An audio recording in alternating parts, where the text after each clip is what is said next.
We are back on It's Always Game Day in Cincinnati. Lindsay Patterson, Mike Santagata here. I would say this would have been the game of the season. Maybe if the Bengals would have won the game. I don't feel so much after it's over when they lose in overtime. 41 to 38, 38 points wasn't enough for this offense. They followed the Baltimore Ravens. There's a few things I want to start with, and I guess we can go backwards right now because I think that's what everybody's questioning when you think about how this game ended. We can look at the defensive side of the ball. We'll get there in just a moment, but this team wasn't aggressive when they were able to get the ball in overtime. They were able to get the ball back from the Baltimore Ravens. They had 3 opportunities to gain more yards. They decided to run. We can talk Zach Taylor not being aggressive enough. Zach mentioned Joe changed it up, but this team wasn't aggressive when it mattered. They fell in overtime, and I kind of want to start with overtime first. All right. I mean, you get gifted the ability to win that game is the first thing. If you asked me heading into that series of downs, that was like a first down I think he fumbled on. I would have said, I think they're just going to score a touchdown and end this game because I don't think this defense can get a real stop. They get lucky. Lamar doesn't catch the snap, and they pick it up at about the 40, 35, somewhere around there. And yeah, the first run call is fun. Like, this is what's weird to me about listening to the thing is like, yeah, Joe changed into a run call from a pass look on first down, and it was the right decision or something. One, Tony Pike posted the screenshot. It was like, what's bad about this look? I mean, we don't know what the pass call is. Maybe it was to the middle of the field, despite being very condensed and all the defenders being there. And so they just killed it into the run play in the huddle. The issue to me is not the first one. It's a little bit of the second one. And when you're running on 3rd and 8, I mean, stinky. Just that is playing as if the argument about bad things can happen when you throw the ball. And it's sure that is like the 1960s argument for why people didn't throw the ball. Oh, when you throw the ball, 3 things can happen. 2 of them are bad. Well, your quarterback made sure that it was the good option on pretty much every attempt, as he had an insane game in the top 94th percentile for EPA per play. He's adding half a point every time he takes a snap. Every 2 plays, he adds a point to the team. 22.7 total expected points added from him, and he did so on an 11.8 completion percentage over expected. That all tells me,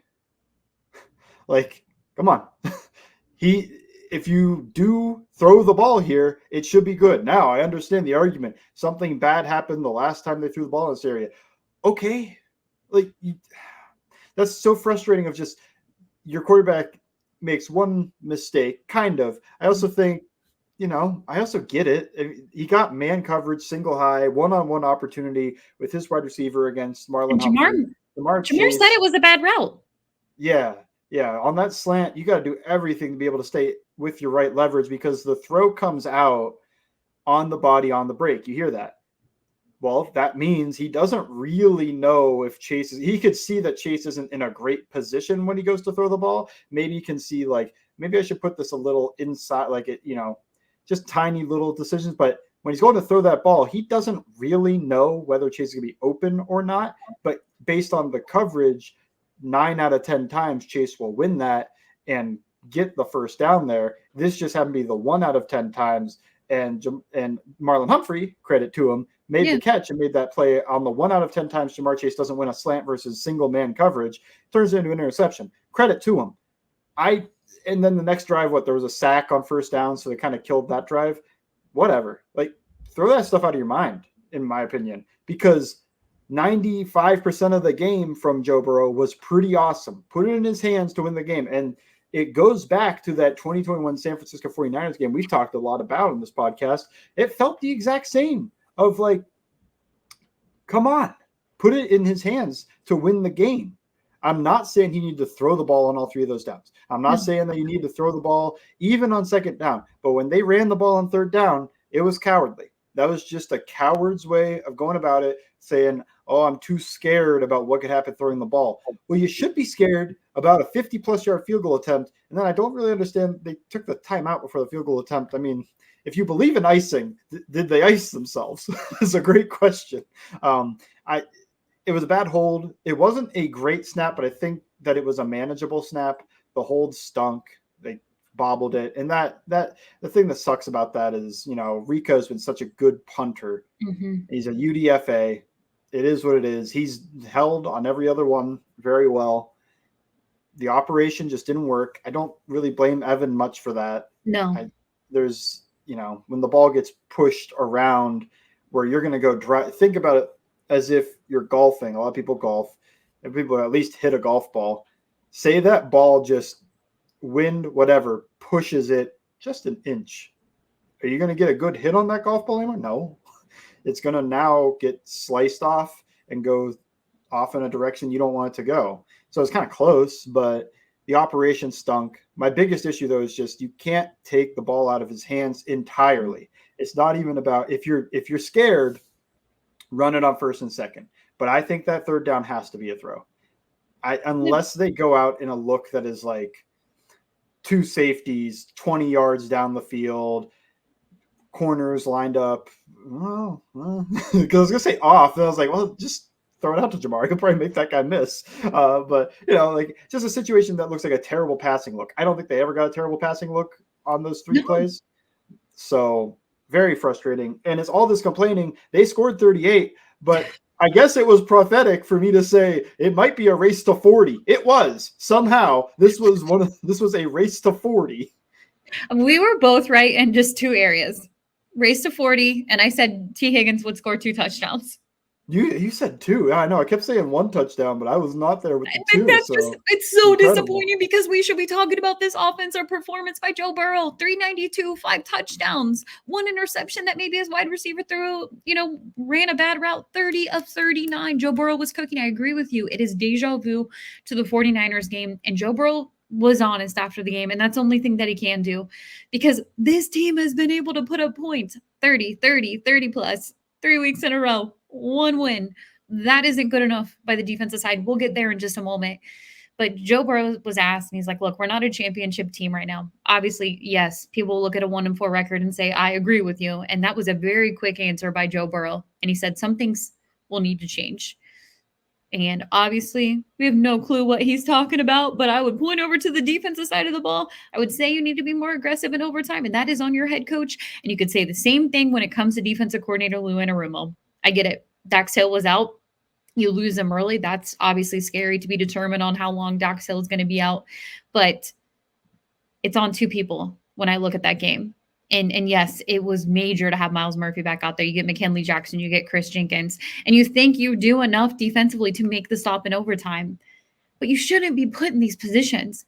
You had a 10-point lead with 9 minutes to go, and you blew it at home again. And it's not good enough. And it's so disappointing because we should be talking about Joe Burrow's performance. And we can't.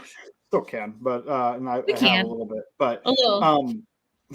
But on that drive when they got the ball, 9 minutes left, it was a really good 4-minute drill of trying to kill clock, despite not having a run game that really worked with it. Like throwing the ball, he was so good before just the last play of that drive. Every pass he threw was a first down, completed every attempt. It's insane. But then the interception happens. That interception is a killer because if you do kick the field goal, okay, so they're up a field goal. Yeah, you kick the field goal and then your defense has a fighting chance. Although just to me, at the same time, when I'm thinking that, I'm like, I kind of expect them to lose if they had to actually try to go for a touchdown. But yeah, it's tough. And right before that, the false start on Orlando Brown, it seemed like he was not perfect with being able to line up when he was able to leave on the cadence because there were 2 false starts, and neither one was him not knowing the snap count. They were both him trying to get a great jump, and he got flagged for it. You're backing yourself up. You're putting yourself in a tough spot. And throughout that game, Joe Burrow bailed them out of tough spots. I mean, incredible to know that. Let me find it real quick where it was. But yeah, okay, late passing. So 3rd and 4th down, passing the ball. Joe Burrow was converted, was at 8 of his 11 attempts, 73%. I have to make sure that is the right percent. Yes, converted 8 out of his 11 attempts for a first down on 3rd and 4th down. What does that tell you? Pretty dang good when it mattered. Pretty dang good. But hey, and those were not all cheap first downs. And I can remember one of them that he failed was that one early on. You're like, what is Burrow doing? He didn't throw the flat. So one of those is that situation, but then to convert almost all the other ones. And I remember multiple 3rd and longs. I remember a 3rd and 14 to T. Higgins, a 3rd and 10 deep down the field. He was airing it out. I talk so much about how the offense against the Ravens can feel just congested, not congested, but like I don't know, claustrophobic. It just feels tight. It just feels so tight because they never push the ball more than 10, 12 yards down the field. They pushed the ball in this game. They finally pushed the ball deep down the field in this game. Burrow hit a post. Burrow hit some deep balls, one to Yosivas. The offense was awesome. The offense was so much fun to watch. And yet every time that the Ravens got the ball, I expected a touchdown. And that is just so hard to play football knowing that. I've seen some people kind of like microanalyze, like, well, you need to score on all your offense. Like, do you? No. What other offense gets held to the standard that 38 points isn't enough? Yes, I understand the Ravens scored 41. Here's the one kicker between those two. The Ravens are going against a Swiss cheese Charmin defense, while the Bengals were going against a defense which has not been to the level of Mike McDonald, but was number 1 in rushing success rate and I think a top 8 unit when you look at EPA per play, and that includes a great run defense and an okay pass defense. But still, an okay pass defense is a heck of a lot better than what the Bengals are trotting out there. So they're going out there with the one hand time behind their back every week. I can't justify blaming the offense other than the play calling on that overtime for much in this game because, you got a safety. So maybe you only consider that they scored 36. That's 36. 36 should win you any game. I can't think of how many times we've already had 2 situations where Joe Burrow had a game that we get on here and go like, man, the quarterback was freaking incredible. No punts in that Commanders game. You get to this game. He put up 36 on a Ravens defense, and it wasn't enough. Neither game. And he got a 2-point conversion. Yeah, that's what I meant with 36. So, but it's so frustrating, and that'll just lead us right into the defense of what do you do? Because they'll have 520 yards in this game, 41 points. I don't know. This is like. It reminds me so much of that like early mid 2010 Saints team where Drew Brees was cooking back there, and who cared because their defense was so bad. The other team would score every possession, no matter how good. And especially when it was a good offense on the other side, it just makes duels so hard to do because the real win to like a quarterback duel like this is the defense that steps up and gets the one crucial stop. And it was never the Bengals defense outside of the fumbled snap. Yeah. And I hope for more out of, you get Miles Murphy back out there and not to look too far into next week, because obviously we're going to talk about this Ravens game today. We're going to talk about this Ravens game on Tuesday. And it's the same old story. And the thing is, when I watched the game, I knew in my brain, I'm like 30, when they had 30, just when they were in the 30s, I was like, not enough to win this game. Just not enough. Yeah. Sitting there watching the game, knowing it's probably not enough. And that is so disappointing. And Joe cannot do all of that.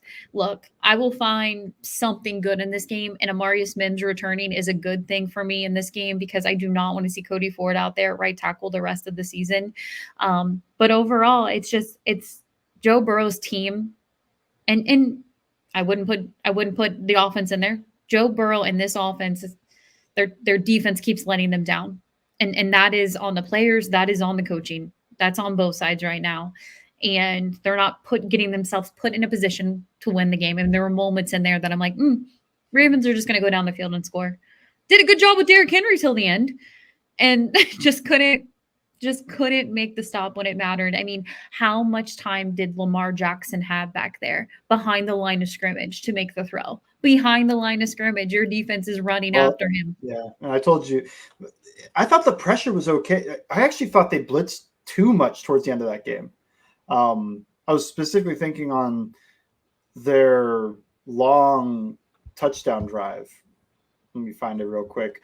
But yeah, I was thinking on that long touchdown drive, they did a pretty good job of getting pressure, although they could not convert that pressure into a sack to save their lives. But they were getting pressure. Like, that's why Lamar's scrambling around. But when they got the ball and where the Ravens got the ball down 10, and what that was, I can't remember the time on it, but probably 10 minutes left, 11 minutes left, somewhere around there. It was the fourth quarter, early fourth quarter. To me, that's when you open up the umbrella shell and you just have them slowly move that ball down the field. Because what you want to do is have them waste as much time as possible. But they kept sending blitzes after Lamar. I was a little confused on that because then the Ravens ended up scoring. And, I mean, talking first down, second down, first down, second down, first down, second down, first down, second down. Then finally a third down, first down, one third down the entire way down the field. And multiple big plays. When you're looking at that drive, I'm seeing – real quick, you got your 11-yard completion, then you get 17 yards, then you get 12 yards. So they're just repeatedly 12 yards plus a roughing the passer. Tough. And then the touchdown. Like, those are the gains, and those are all big gains. And where'd they come? If I'm remembering correctly, a lot of those they sent heat.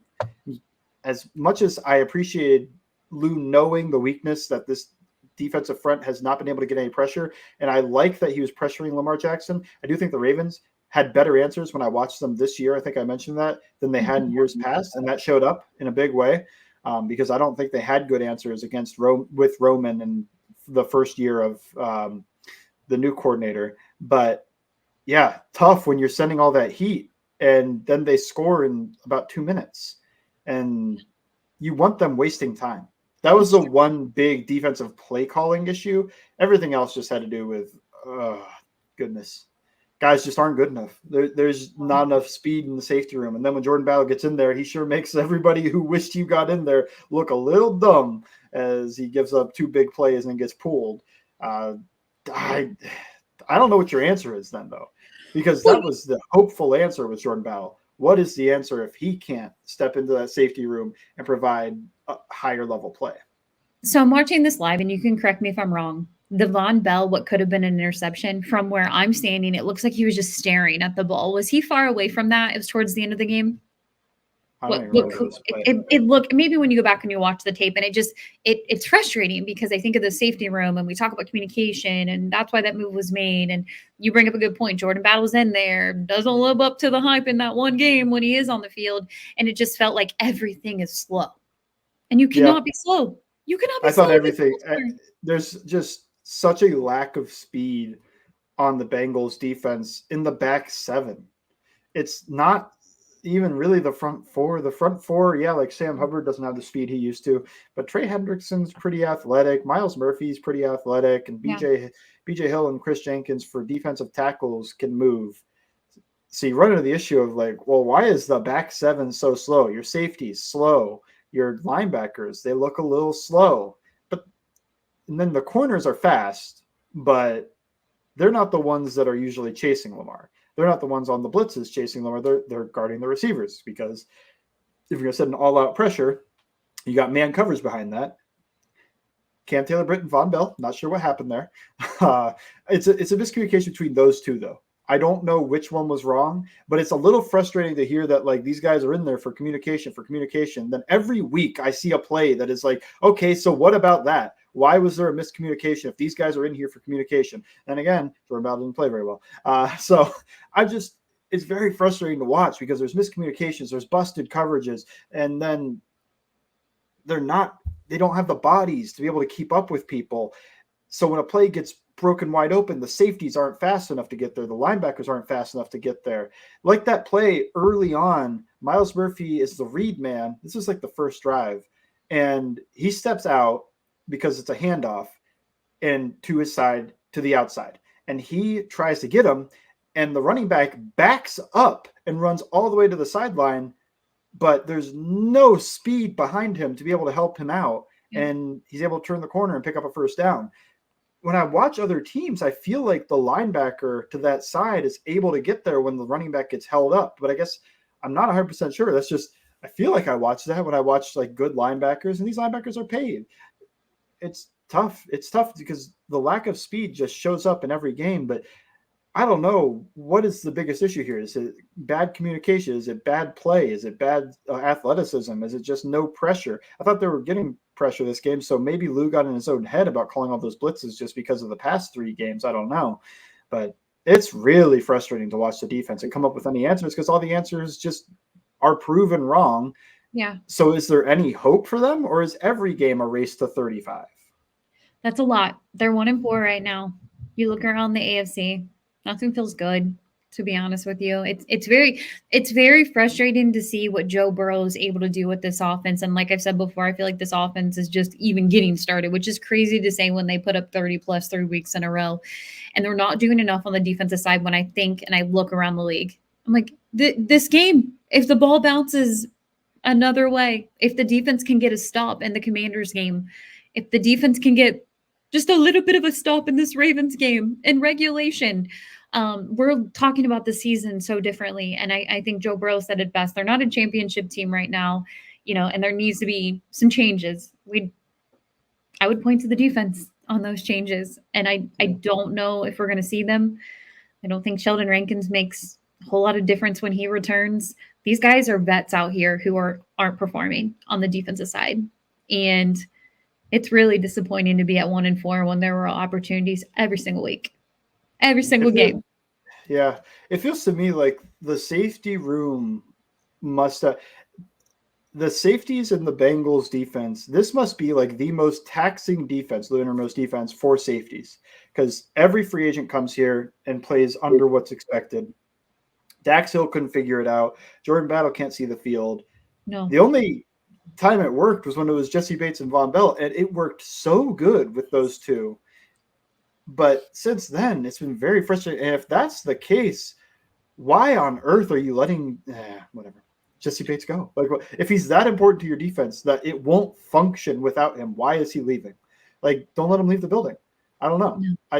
But whatever. We have new issues. Pay Jamar Chase whatever he wants, because watch that game, and outside of that one slant, incredible player. And T. Higgins, it's just, man, when this offense is humming, it's like those two are the like engine of this offense with Joe Burrow. So those 3 as the engine of the offense. Then you get a couple sick catches from Mike Gesicki, a nice throw down the field to Andre Yosivas, and a screen pass here to Zach Moss. It's just like the little stuff helps mix in, but it sure has me a little worried about this offense with how bad the defense is. The defense doesn't look like a 1-year fix to me. This looks like a multiple year type of fix, if they can even fix it.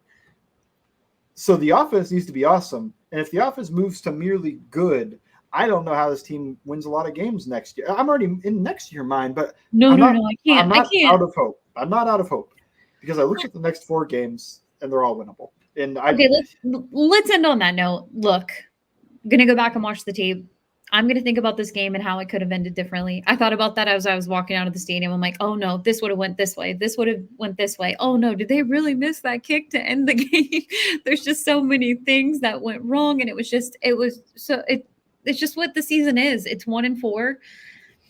We're going to talk about this team every week, win, lose, or tie, which I thought at one point there could have been a tie in this game, which was crazy. But what can you say going forward right now? Can I look up what day of the week this is?